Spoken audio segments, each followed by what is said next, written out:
नमस्ते बच्चों, my self Jaiswal sir.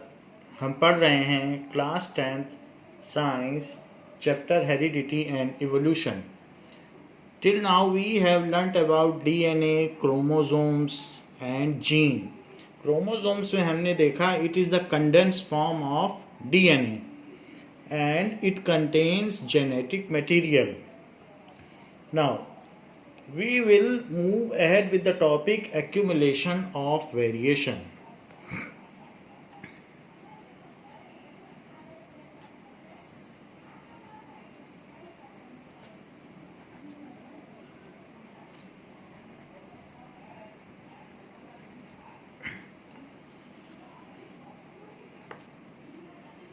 So during reproduction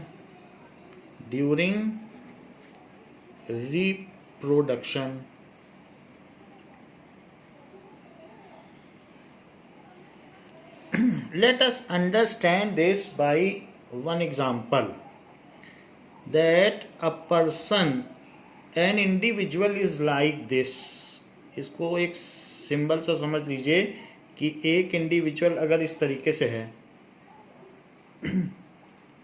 and वो रिप्रोड्यूस करता है टू इंडिविजुअल्स को, तो डीएनए की उसमें रेप्लिकेशन होगा, कॉपिंग होगी, और रेप्लिकेशन में हो सकता है कि कहीं ना कहीं किसी स्टैंड में एडिनिन के साथ साइटोसिन जुड़ जाए तो वेरिएशन आ जाएगा। तो उसके जो ऑफ स्प्रिंग होंगे तो उनमें कुछ ना कुछ वेरिएशन आ सकता है। ये इसके ऑफ स्प्रिंग है, या ये कह सकते हैं it is the next generation. So next generation में कुछ वेरिएशन होगा एंड फिर उनके भी ऑफ स्प्रिंग होंगे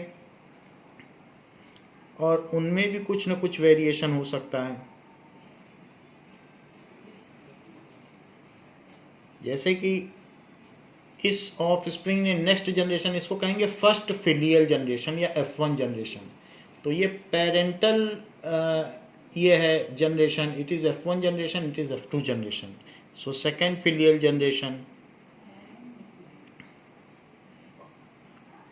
तो इसने भी टू ऑफ स्प्रिंग रिप्रोड्यूस किए और इसने भी टू ऑफ स्प्रिंग रिप्रोड्यूस किए, तो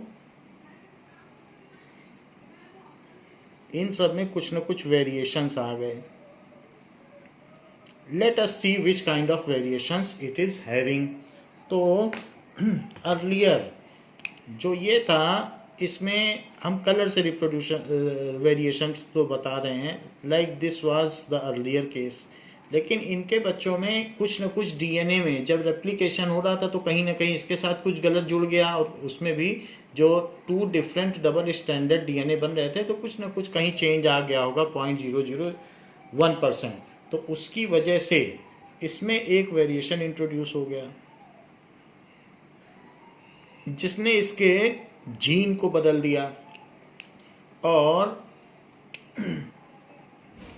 उसमें कुछ न कुछ फीचर्स डेवलप हो गए। ऐसे ही सेकंड वाले में भी क्या हुआ कि वहाँ पर भी हो सकता है उसमें कहीं और किसी और जीन के पार्ट में कुछ वेरिएशन आ गया हो, तो उसमें भी उसके कुछ दूसरे फीचर्स चेंज हो गए, ये चेंज हो गए। दो it is asexual mode of reproduction, उसमें एक डीएनए दो डीएनए में बदला और दो सेल बने, लेकिन उन दोनों सेलों में जो कंजुगेट बेसेस हैं, एडेनिन के साथ होना चाहिए था थाइमिन और गुआनिन के साथ साइटोसिन, लेकिन कहीं ना कहीं कुछ गड़बड़ी हो गई होगी, तो उसकी वजह से ये दो अलग अलग हो गए।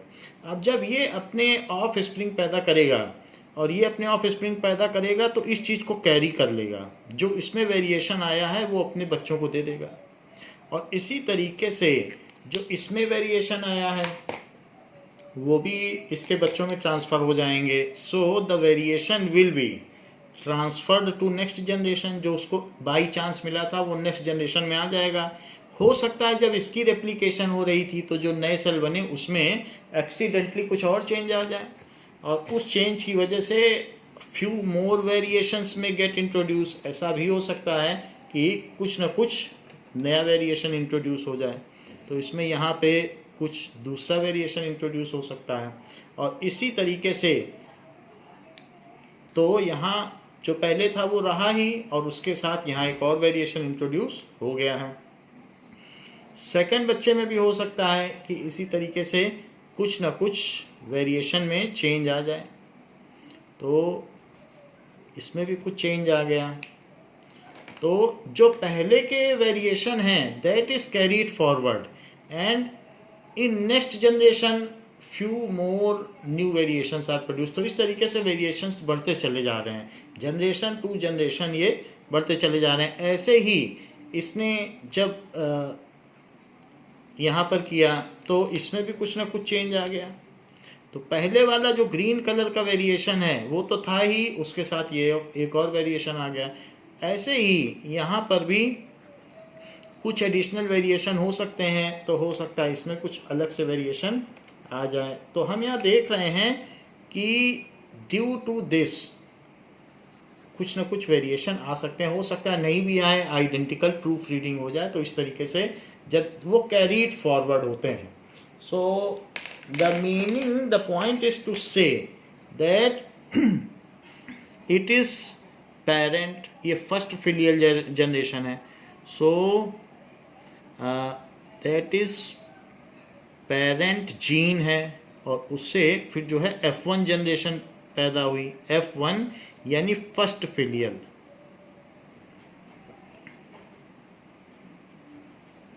Generation,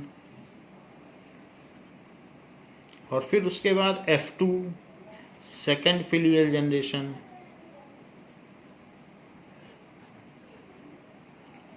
filial generation. So when during the time of DNA replication, the produced DNA are not exactly identical during the, ये कहाँ से आए, ये सारे वेरिएशंस कैसे आए? DNA में चेंज आ जाएगा तो जीन में चेंज आ जाएगा। तो during the time of DNA replication, the two copies produced, जो दो कॉपी प्रोड्यूस होती हैं वही दोनों सेल में जाएंगी, अलग अलग सेल में। two copies produced are not exactly identical to each other, ये आपस में भी एग्जैक्टली आइडेंटिकल नहीं है, और साथ में अपनी माँ या मदर सेल के भी एग्जैक्टली आइडेंटिकल नहीं है। Not exactly identical to each other, further they are also not identical to mother cell, या जो भी parental DNA, further they are further these are also not identical to their also not identical to जो भी उनका mother DNA.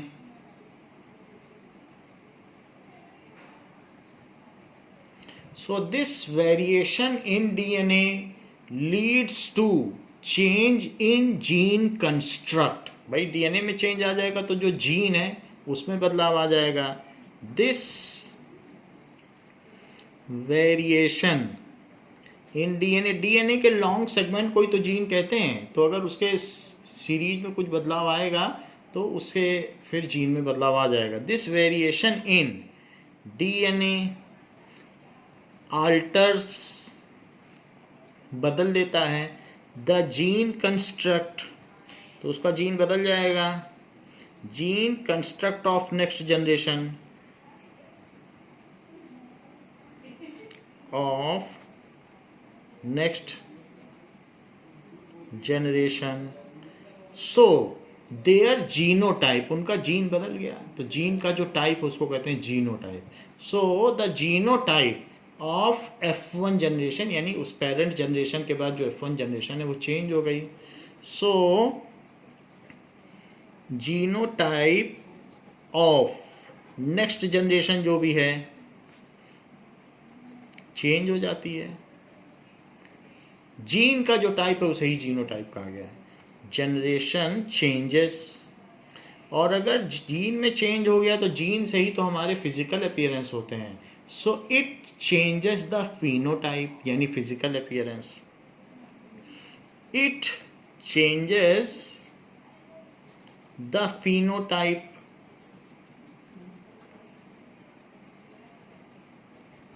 Phenotype का मतलब होता है physical appearance, physical appearance of that generation.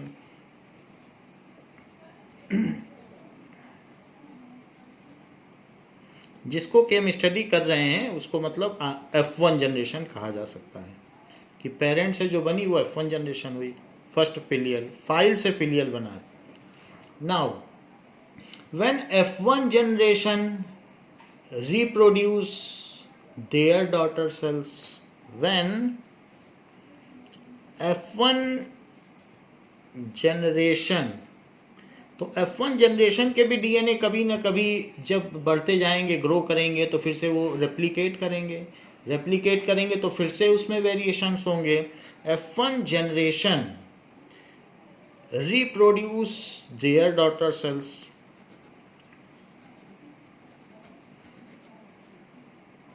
There next generation भी लिख सकते हो, मल्टी सेल्युलर ऑर्गेनिज्म में ये बात भी ट्रू, में भी ये बात ट्रू होगी। देयर यंग वंस,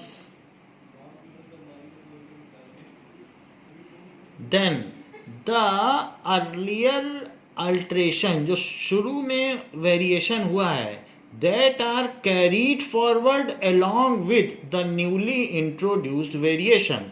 तो जो पहले हुआ था, पहले जैसे इसकी लाल टोपी थी तो इनकी ये नारंगी टोपी थी, ऑरेंज कलर की, तो ऑरेंज हुई, फिर और भी हो गए। Then when F1 generation reproduce their young ones, then earlier variations are carried forward, वो रुक नहीं जाते कि वो वहीं रह जाएं। देन अर्लियर, क्योंकि वो तो अब उनके कोड में आ गया, तो वो तो अब फिर से कॉपी हो ही जाएगा उसका कंजुगेट, लेकिन नए कुछ चेंजेस और आ जाएंगे। Earlier variations are carried forward, ये भी लिख सकते हैं not only, then not only earlier variations are carried forward, या फिर ट्रांसफर्ड टू नेक्स्ट जनरेशन। इसी को तो हस्तांतरण की प्रक्रिया कहते हैं, या इसी को वंशानुगति कहते हैं, या अनुवांशिकता कहते हैं, या हेरिडिटी, कि जो हम में है वो तो तुम्हारे अंदर आएगा ही, अब इसके अलावा तुम्हारे अंदर कुछ और एडिशनल वेरिएशंस भी आएंगे। देन नॉट ओनली, ना सिर्फ earlier variations are carried forward या ट्रांसफर्ड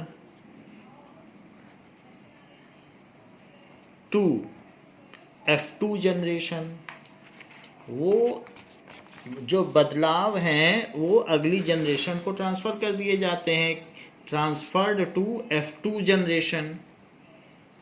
F2 का मतलब नेक्स्ट जो भी जनरेशन है।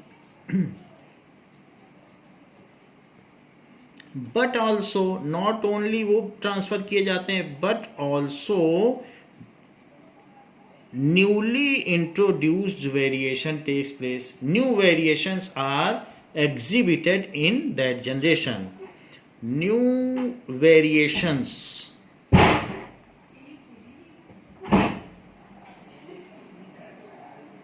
are exhibited in F2 generation.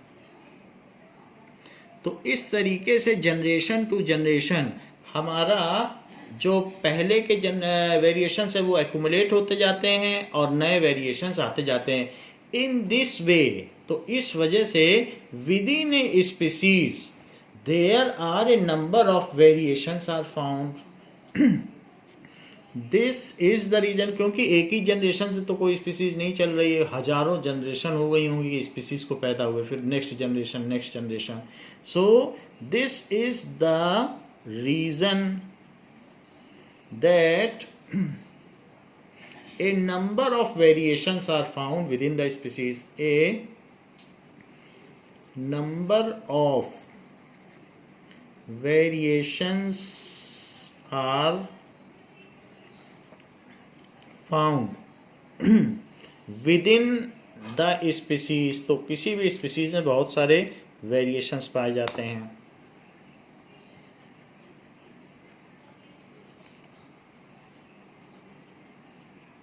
जैसे स्पेनिश काऊ है, सिंधी काऊ है, ऐसे न जाने कितने। ह्यूमन में देख लीजिए, निग्रो होते हैं, ऑस्ट्रेलियन रग से पहचाने जाते हैं, यूरोपियंस, अमेरिकन्स या चाइनीज़ हैं। तो सब अलग अलग तरीके का जो फिनोटाइप है यानी एक्सटर्नल फीचर सभी का अलग अलग होता है। तो हम ये देखते हैं कि किसी भी स्पीसीज़ में, ह्यूमन में भी यही होता है, तो अलग अलग तरीके से उनमें फीचर्स बदल जाते हैं। तो आप चिन को देख लीजिए, इनका चिन का शेप अलग अलग है, तो कहीं पर चिन की अलग अलग शेप होगी, कहीं नोज़ कॉन्वेक्स होगी तो कॉनकेव होगी। तो इस तरीके से हम लोग अपने में भी देखते हैं कि कई कई तरीके से फीचर्स पाए जाते हैं विद इन द स्पीसीज़। किसी किसी की नोज़ ऐसे होती है तो, और किसी किसी की नोज़ ऐसे होती है, तो ये चीज़ है। तो इस तरीके से हम देख सकते हैं कि नोज़ कॉनकेव है या कॉन्वेक्स है नोज, या फिर ऐसा भी हो सकता है कि किसी के जो हेयर हैं उसमें वी शेप्ड बनता है, जैसे ओबामा शेप, तो इस तरीके से बनता है। और किसी किसी के में वी नहीं बनता है तो उसका सीधा रहता है। तो ये भी एक वेरिएशन है हेयर स्टाइल में, किसी का यहाँ वी बन रहा है या नहीं। So that is V shaped hair at forehead and that is plain shaped. तो लीनियर वी शेप्ड ये साइन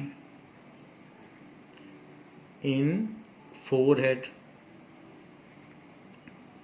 और ये लीनियर हेयर, तो ये भी एक तरीके का है। या कभी कभी हमने देखा कि जैसे टंग है, तो किसी किसी की टंग जो भी होती है तो ऐसा होता है कि उसकी टंग सीधे निकल जाएगी और वो रोल नहीं कर पाएगा, तो इस तरीके से हो जाएगी। और किसी किसी की ये होती है कि रोल हो जाती है, तो कोई कोई रोल भी कर लेगा। तो इस तरीके से एक होती है कि ना रोल हो, और दूसरे की किसी किसी की टंग ऐसी हो जाएगी कि रोल कर लेगा लाइक दिस। सो रोल्ड टंग है तो कैसे होगी, इस तरीके से वो रोल कर लेता है अपनी टंग को, तो ये भी चीज़ है।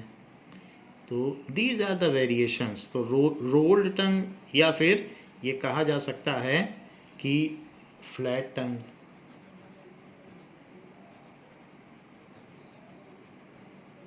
रोल्ड टंग ये भी एक चीज़ हो सकती है वेरिएशन में। इसके अलावा क्या हो सकता है, आइरिस का कलर।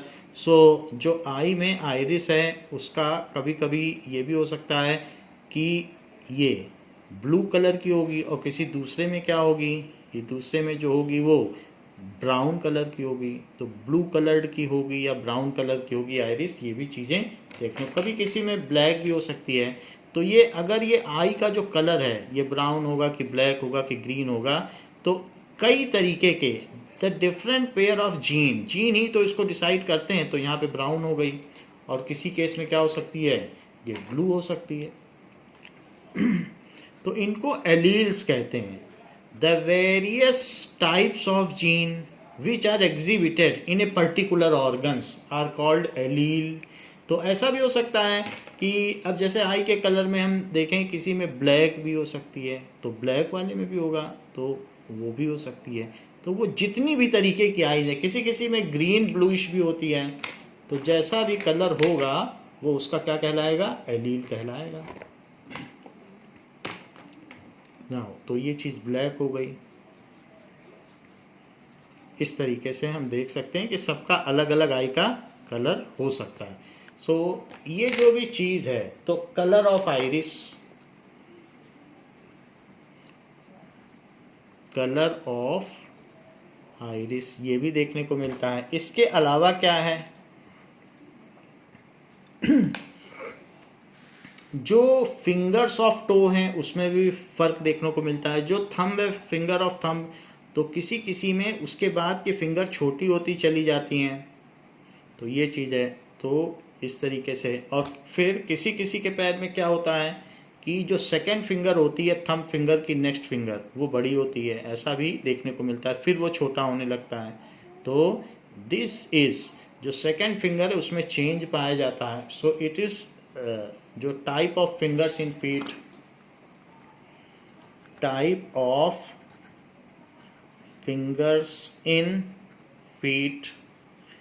ऐसे ही चिन, तो किसी की जो चिन होती है वो अलग तरीके की होती है, रेज्ड चिन होती है, और किसी किसी की फ्लैट चिन होती है। ये भी देखने को मिलता है कि किसी में अगर आप देखोगे तो किसी की रेज्ड चिन होगी, और किसी किसी में ऐसा भी होगा कि फ्लैट चिन भी हो सकती है, ये इस तरीके की। तो ऐसे भी चिन्ह देखने को मिल जाएंगे आपको। सो यहाँ पर ये चीज़, तो रेज्ड चिन और फ्लैट चिन दोनों तरीके के मिलेंगे। रेज्ड चिन, यहाँ तक कि जो डिम्पल बनते हैं वो भी एक तरीके का जीन की वजह से है, और फ्लैट चिन। ऐसे ही अटैच्ड ईयर लोब हो सकते हैं, और किसी किसी में क्या हो सकते हैं, हैंग ईयर लोब। तो ये भी एक फीचर है कि ये अटैच्ड ईयर लोब है, और दूसरे में वही ear lobe hang ear lobe हो सकता है ये। तो ये भी एक तरीके का वेरिएशन है, attached ear lobe, hanging ear lobe. So these are the variations.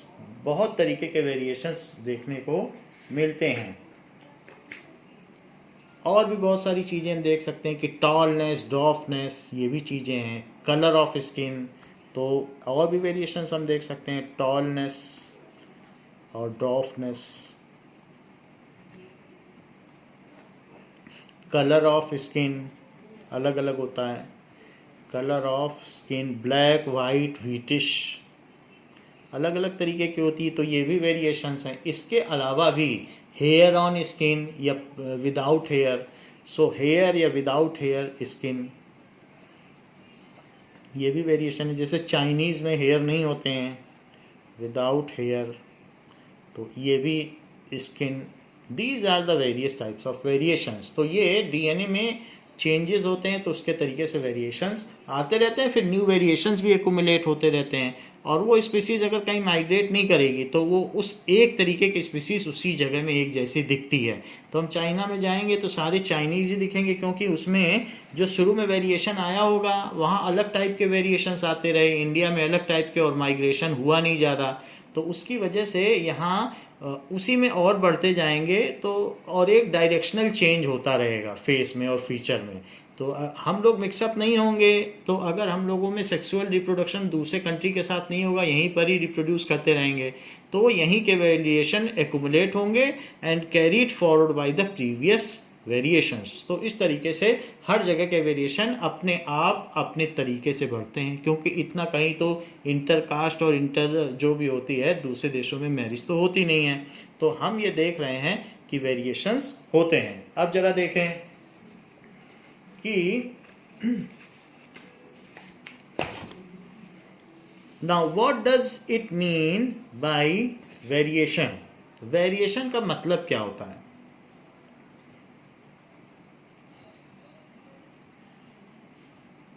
That is the difference in characters or traits among the individual of a species is called variation.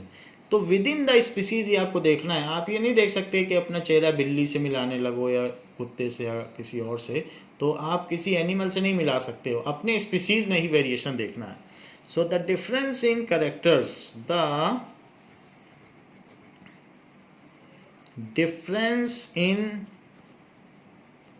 Characters या ट्रेट्स भी कह सकते हो, जो characters हमें दिखते हैं among the individual,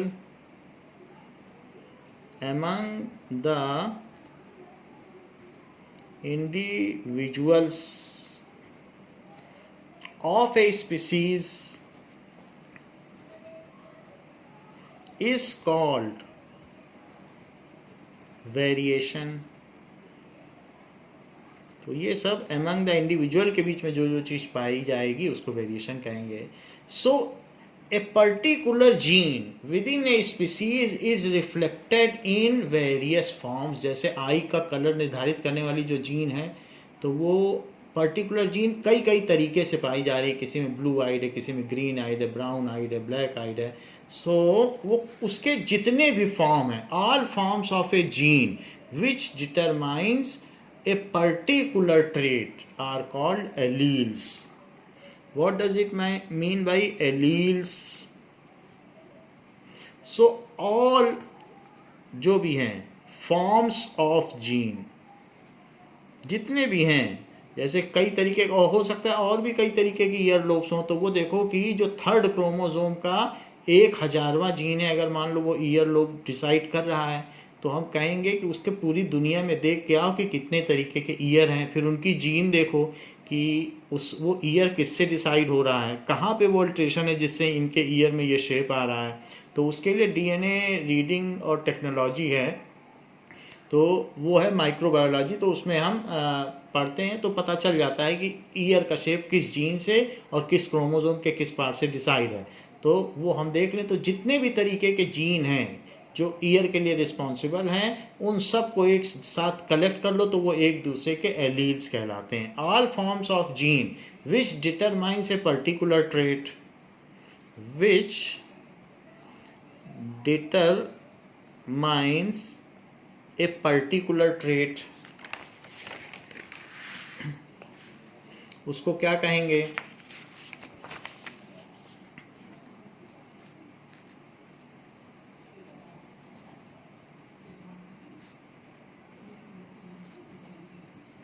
trait are called allele,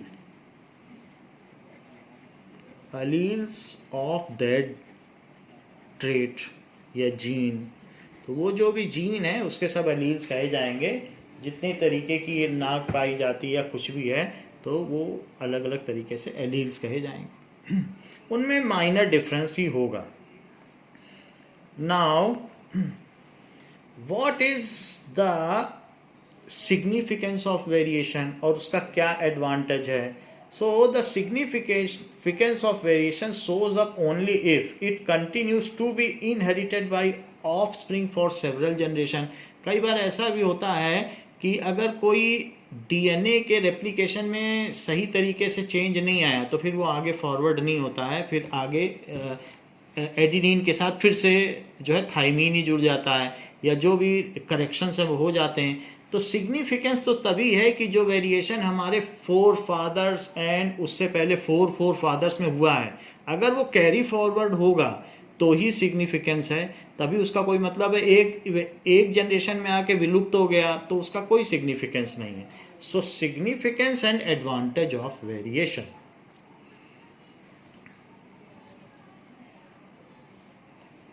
and advantage, क्या वेरिएशन का भी कुछ एडवांटेज हो सकता है ऑफ वेरिएशन? तो कोई भी वेरिएशन अगर एक जनरेशन नेक्स्ट जनरेशन में आ जाए और फिर उसके बाद वो ना आए, हो सकता है उसमें ऐसा कुछ कम्बिनेशन या कंजुगेट बेस जुड़ा हो कि फिर वो आगे पॉसिबल ना हो कैरी फॉरवर्ड करना. तो ऐसे केस में फिर वो ज़्यादा आगे तक नहीं जाता है. तो significance of variations shows up only, variation is only significant, is only significant if it is passed on, if it is passed on from generation to generation to generation, from generation to generation. वो पास होता रहे तभी significant, तभी तो accumulate होगा. Generation to generation. और जितना variation किसी भी स्पीसीज में होगा within the species, so the advantage of variation increases the chances of survival of that species in changing environment. So इसका क्या advantage है?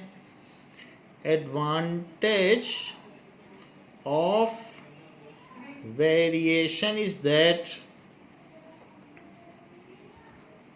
it increases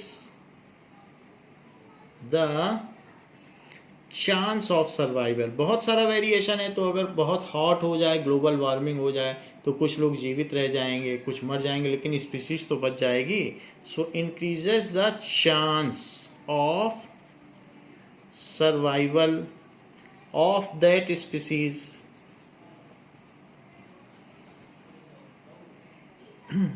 in changing environment. और सभी लोग ऐसे हों जो एसी टेम्परेचर में रहने वाले हैं, तो जरा सा टेम्परेचर इधर उधर हुआ सारे मर जाएंगे. तो वेरिएशंस अगर नहीं होगा तो फिर पूरी स्पीसीज ही एक्सटिंक्ट हो जाएगी of that species in changing environment. तो ऐसे हमें नहीं पता चलेगा कि वेरिएशन की कीमत, लेकिन अगर इन्वायरमेंट चेंज होगा तो ही पता चलेगा. Changing environment. जैसे डायनासोर मर गए लेकिन कुछ लिजर्ड रह गई, तो उनमें कुछ वेरिएशंस ऐसे हुए होंगे जो उनके लिए बेनिफिशियल रहे होंगे. तो उसी का एक तरीके का मिनिएचर हमें देखने को मिल जाता है लिजर्ड्स के फॉर्म में. तो उनकी स्पीसीज सर्वाइव कर गई. अब देखते हैं in text questions, page number 143.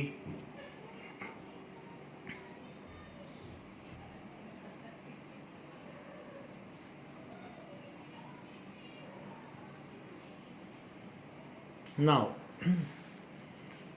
first question is that if a trait A exists in 10% population, if a trait A exists in 10% population, कोई एक ट्रेट है, मान लीजिए कि उनका नाक का शेप कैसा है, वो 10% ऐसा है कि उनका कॉन्वेक्स आया है, ऊपर उठी हुई नाक है. एंड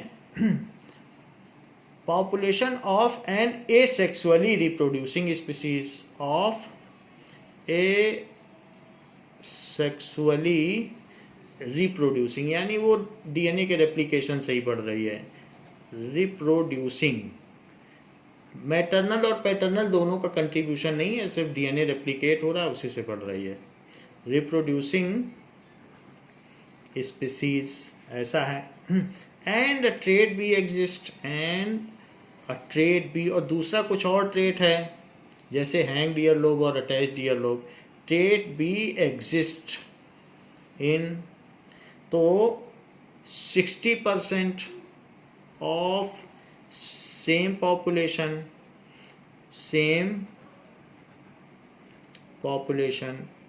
जैसे हैंगिंग ईयरलोब 60% में पाया गया और 10% में कॉन्वेक्स नोज है. तो which trait is likely to be arisen earlier, which trait is likely to be arisen earlier. तो ये पूछा गया है. नाउ इसका आंसर क्या है? द ट्रेट्स, या ये कह सकते हैं variations are accumulation from generation to generation. Variation तो एक्यूमुलेट होते रहते हैं. So variations are accumulated from generation to generation. जैसे हमारे दादाजी में जो भी फीचर्स हैं वो उनके चारों बच्चों में, सभी चाचा में और आपकी बुआ में, सब में पाए जाएंगे. फिर उनके बच्चों में वो भी फीचर्स रहेंगे और नए भी रहेंगे. तो ये जो पूरी पॉपुलेशन है उन सब में दादाजी के तो फीचर्स रहेंगे ही. तो most of the population carry the features of our grand generations, जो भी ग्रैंड फादर्स हैं. तो इस तरीके से, और जो बुआ जी की फीचर्स हैं वो तो उन्हीं के बच्चे कैरी करेंगे। तो इस तरीके से वो और दूसरे चाचा लोगों में नहीं पास ऑन होंगे। तो इस तरीके से जो पहले का वेरिएशन है वो पूरी जनरेशन में है, और जो बुआ जी का वेरिएशन है वो उन्हीं के बच्चों में है। So variations are accumulated from generation to generation. The variation which has taken place earlier, the variation which has taken place earlier is found in all its forthcoming generation, in all its forthcoming generations, उनके आगे आने वाले सभी generations में वो चीज़ होगी।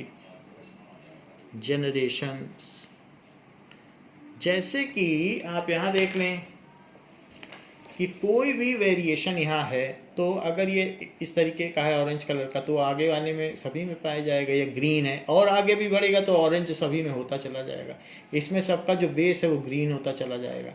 तो और जो न्यू है, न्यू वेरिएशंस हैं, वो उतने में नहीं है, लेकिन ऑरेंज ज़्यादा में है। जो रिसेंटली हुए हैं तो वो थोड़े में है, और जो पहले के हैं वो ज़्यादा में है। तो इस तरीके से which has taken place earlier, क्योंकि अक्यूमुलेट होते हैं variation in all the forthcoming generations.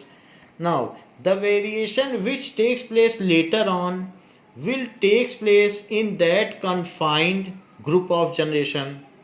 The variation जो अभी हुए हैं, variations which has taken place recently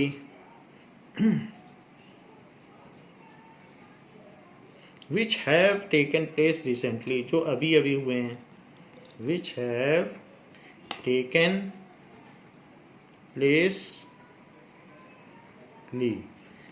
is found in, जो अभी हुए हैं, in few individuals of that group, few individuals only. So B trait has arisen earlier. So B trait has arisen earlier. तो B trait 60% में है, तो ये पहले हुआ होगा। Second, how does the creations of variation in a species promote survival? How does the creation of variation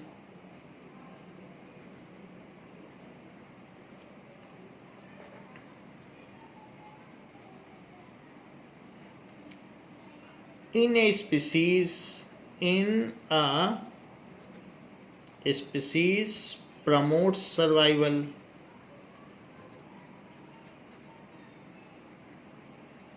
तो variation बढ़ने से किसी भी स्पीसीज के सर्वाइवल के चांस कैसे बढ़ जाते हैं? Now if there are more variations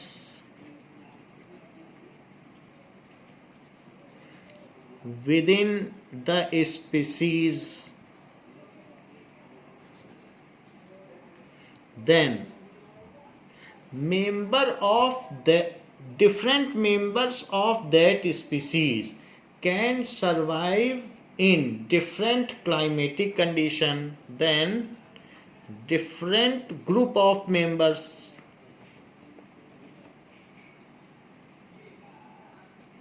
of that species can manage to survive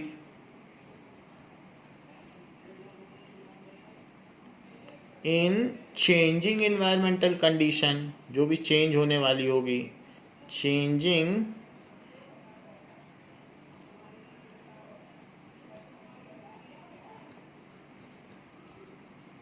condition and the species will not get completely extinct due to this, and the species, yes, some members of that species will not get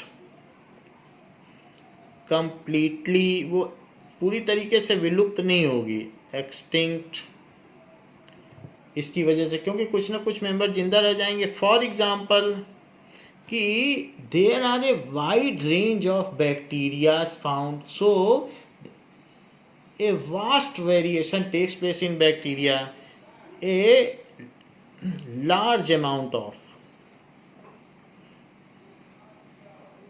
variations, so a large extent of variation takes place in bacteria.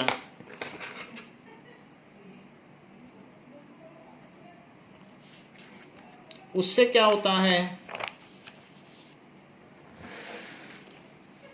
large extent of variations takes place in bacteria.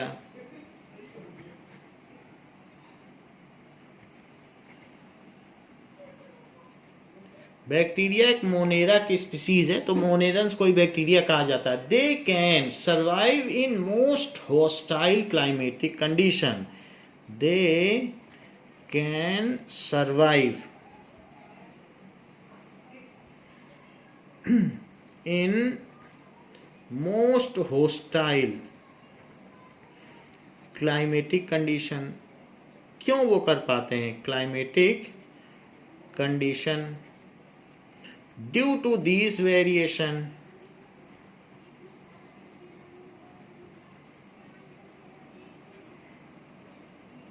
यानी -70 to वो 90 degree Celsius तक भी दूध को पूरी तरीके से ना उबालो तो बैक्टीरिया मरते भी नहीं है. 100 डिग्री तक बॉईल करो तब मरते हैं. तो इसलिए ये चीज़ है, तो वहाँ तक भी बैक्टीरिया उसमें रह जाते हैं. जैसे कि जो है लैक्टोबैसिलस बैक्टीरिया तो रह जाते हैं, उससे दही जम जाती है. तो हम ये देखते हैं कि वेरिएशंस उनमें हैं, तभी तो वो मैनेज कर पाते हैं. सो कुछ मर भी जाएंगे तो कुछ बच जाएंगे, और उससे फिर वो बैक्टीरिया फिर से प्रोलिफरेट या रिप्रोड्यूस कर जाते हैं. सो variation promotes the, so that's why the variation promotes the chances of survival of a species in changing environment. इसी वजह से ये होता है. This shows that variations promotes the chance of survival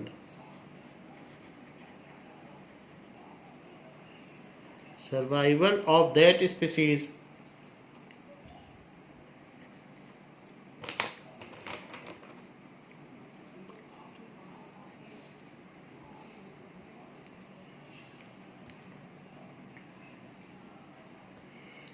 Of chance of survival of that species in changing climatic condition.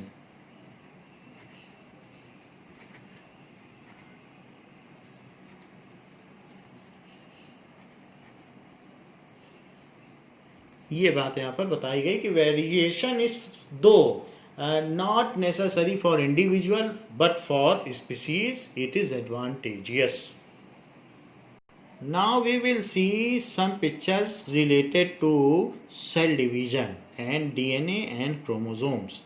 Like here you are seeing that a picture is given in which यहाँ पर दिखाया गया है कि जैसे कि ये mother cell है, तो मदर सेल से क्या होगा, यहाँ पर जब डीएनए रेप्लिकेशन होगा तो डीएनए रेप्लिकेशन से ये डॉटर, ये जो चीज़ बनेगी तो एक्स शेप्ड क्रोमोसोम्स बन जाएंगे.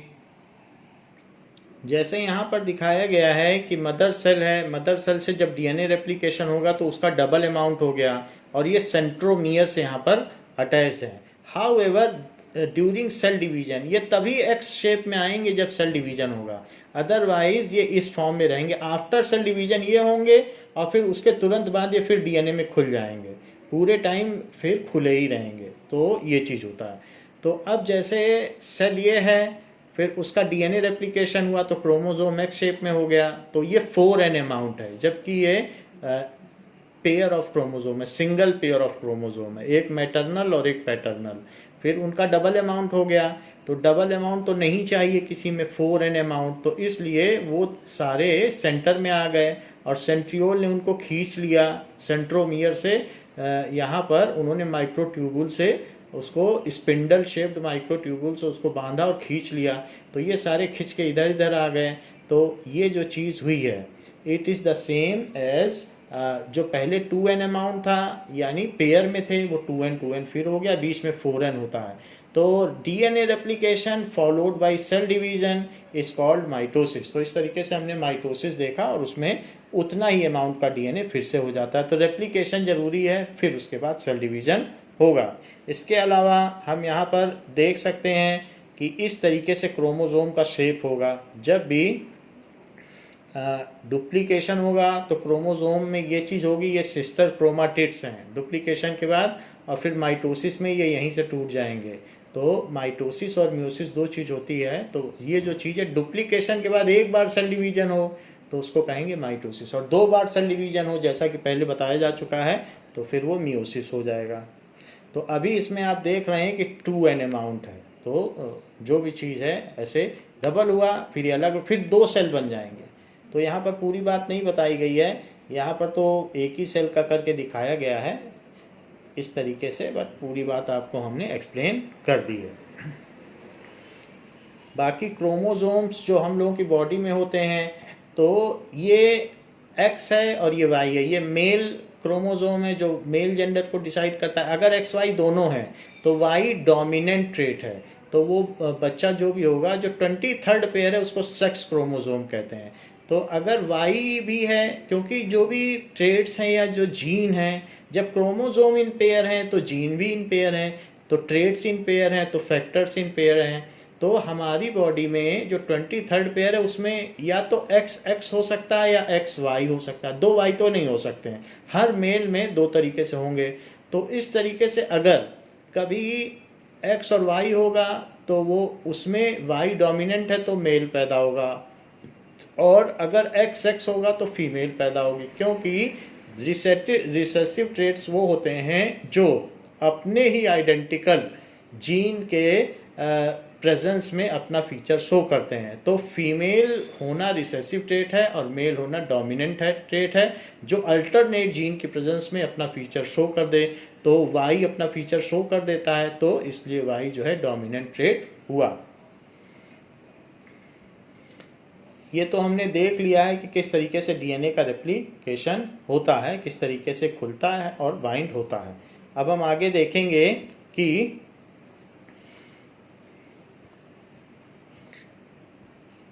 यहाँ पर ये तो क्रोमोसोम है, there are various chromosomes present in cell. तो ये इस तरीके से बिफोर सेल डिवीजन है, सेल डिवीजन हो जाएंगे तो ये सेंट्रोमियर से टूट जाएंगे। And there are various bases भी होते हैं और शुगर भी होती हैं, जिसको कि हम फिगर में अगले फिगर में देखेंगे। यहाँ आप देखिए, ये डीएनए का मॉलिक्यूल है, यहाँ शुगर और फॉस्फेट और बीच में एडिनिन, गुआनिन, साइटोसिन, थाइमिन, ये है एडिनिन, थाइमिन, साइटोसिन, गुआनिन। तो इस तरीके का स्ट्रक्चर रन करता है पूरा डीएनए, जो डबल स्ट्रैंडेड हेलिकल स्ट्रक्चर है। So that is the shape of DNA. तो डीएनए इस तरीके से होता है। ये यहाँ पर दिखाया गया है कि डीएनए का रेप्लिकेशन किस तरीके से हो रहा है। एक डबल स्टैंडर्ड है वो अनवाइंड हो रहा है और दूसरा डीएनए बनता चला जा रहा है। ये बड़ी बात है देखने की। जरा देखिए, ये फॉस्फेट आयन है, PO4 माइनस आयन। तो फॉस्फेट ग्रुप ये है डीऑक्सीराइबोज ग्रुप जो आपको बताया गया, और इसी के साथ एक नाइट्रोजीनियस बेस है। ये कुछ भी हो सकता है, यहाँ एडिनिन दिखाया गया है, तो एडिनिन, गुआनिन, तो इन तीनों को मिला के कहा जाता है ये इट इज़ न्यूक्लियोटाइड। तो ये जो चीज़ आपको दिखाई गई है यहाँ पर, दैट इज़ न्यूक्लियोटाइड। ये देखो एडिनिन और इसी तरीके से शुगर और फॉस्फेट, ये तीनों, 1 phosphate group, 1 deoxyribose sugar and 1 base, is combinely called as nucleotide, और इसी की लंबी चेन को पॉलीन्यूक्लियोटाइड कहते हैं, और दो श्रृंखलाएं आपस में जुड़ जाएं तो डीएनए कहलाता है। तो ये चीज़ यहाँ आप देख रहे हैं कि जैसे एडेनिन के साथ थाइमिन जुड़ा हुआ है और साइटोसिन के साथ गुआनिन, तो इस तरीके के अल्टरनेट पेयर्स होते हैं, तो वो ठीक ठीक उसमें बैठ जाते हैं, इस तरीके के उनके सरेशंस होते हैं, जैसे लॉक एंड की वाला फार्मूला है। तो जो चाबी है वो उसी ताले में लगेगी, और फिर अगर इसी को आप वाइंड कर दें तो इसका स्ट्रक्चर हेलिकल हो जाएगा। तो इसके बाद फिर इस तरीके से ट्विस्टिंग कर दें, तो ट्विस्टिंग करने के बाद ये डीएनए का एक्चुअल फॉर्म होता है। यहाँ पर ये देखने वाली बात है कि कई चीज़ें बताई गई हैं, देख लीजिए, जैसे एडेनिन है और फिर ये गुआनिन है। तो एडेनिन इस तरीके से, ये नाइट्रोजीनियस बेस है, देखिए सब जगह नाइट्रोजन है, डबल बॉन्ड सिंगल बॉन्ड करके, और नाइट्रोजीनियस है एडेनिन। गुआनिन भी नाइट्रोजीनियस है, सब नाइट्रोजन है, लगभग स्ट्रक्चर मिलता जुलता है। तो जहाँ यहाँ NH2 है, यहाँ O है, और इसी तरीके से साइटोसिन में सिंगल रिंग है तो वो साइटोसिन है, वहाँ NH2 है लेकिन सिंगल रिंग है और O भी है। और इसी तरीके से ये थाइमीन है, वो भी सिंगल रिंग है लेकिन यहाँ O है और CH2 है, तो ये ऐसी है। तो चारों बेस यहाँ पर आपको दिखा दिए गए हैं कि किस तरीके से ये जुड़े हुए होते हैं, लेकिन दो स्ट्रैंड कैसे जुड़े होते हैं वो भी देखना जरूरी है। तो ये फिगर उस चीज़ को बेटर तौर पर एक्सप्लेन करता है कि जैसे शुगर फॉस्फेट ये तो बैकबोन में रन करती है, डीऑक्सीराइबोस शुगर फॉस्फेट, और ये डीऑक्सीराइबोस शुगर फॉस्फेट ये रन करती है। एडेनिन के अपोजिट थाइमीन और गुआनिन के अपोजिट साइटोसिन, वो 3 जगह बॉन्डिंग से जुड़े होते हैं, और जो एडेनिन और थाइमीन है वो 2 जगह पे 2 साइड्स पे बॉन्डिंग से, मॉलिक्यूलर बॉन्ड से जुड़े रहते हैं। तो इस तरीके से ये एक लंबा सीढ़ी नुमा लैडर टाइप स्ट्रक्चर बन जाता है, जिसको कि डीएनए मॉलिक्यूल कहते हैं। ये लैडर के जो स्ट्रैंड्स हैं वो हैं। सो इस तरीके से हम ये कह सकते हैं these are the various rungs of ladder. तो ये अलग अलग रंग्स हैं, उसके पादान हैं, और एडेनिन गुआनिन जिसको कि बेस पेयर्स कहते हैं, क्योंकि बेस पेयर्स हैं, सबके कंजुगेट पेयर हैं। तो आप उसी में देख सकते हैं कि अलग अलग कलर है, ग्रीन जो है ब्लू के साथ है और रेड है वो येलो के साथ है। वो तो एक सिंबॉलिक रिप्रेजेंटेशन है, बाकी यहाँ पर उस चीज़ को दिखाया गया है कि अलग अलग बेसेस कैसे जुड़े रहते हैं। तो वो यहाँ ए को येलो से दिखाया गया है और ऐसे दिखाया गया है। नाउ यहाँ पे उस चीज़ को और बेहतर दिखाया गया, एडेनिन थाइमीन गुआनिन साइटोसिन, ये बेस पेयर के साथ ऐसे इसमें स्ट्रक्चर होता है। और यही वो चीज़ है जैसे शुगर फॉस्फेट आयन रन कर रहा है दोनों तरफ, बीच में एडेनिन गुआनिन, जैसे मैंने बताया कि यहाँ पर डबल 2 साइड पे जुड़े हैं तो एडेनिन और थाइमीन, और जबकि गुआनिन और साइटोसिन 3 जगह बॉन्ड से जुड़े हैं, यहाँ यहाँ यहाँ, तो ऐसे इनमें बॉन्डिंग होती है। तो ये चीज़ यहाँ दिखाई गई है। तो ये डीएनए का हम लोगों ने स्ट्रक्चर देख लिया, और ये भी देख लिया कि वेरिएशन का क्या इंपॉर्टेंस है। तो इस क्लास के लिए बच्चों इतना ही, नेक्स्ट क्लास में हम इसके आगे पढ़ेंगे। थैंक यू बच्चों।